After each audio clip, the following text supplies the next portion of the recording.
சுவாமியே சரணம். இப்போ கூட்டம் இல்லைங்கிறாங்க சாமி. பாருங்கள், எவ்வளோ கூட்டம். எல்லாம் உட்காந்தாச்சு. வந்துகிட்டே இருக்கிறாங்க. நாலாவது கூட்டம் வந்துகிட்டே இருக்கு சாமி. நானும் என்னோட நண்பர் பாலாஜியும் சாமி தரிசனம் பார்க்குறக்காக வந்தாச்சுங்க.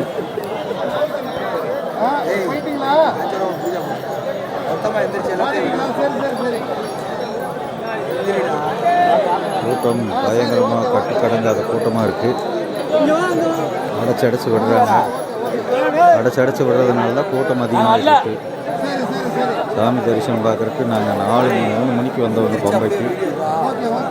மணி 7 போகுது, 8 போகுது. இன்னும்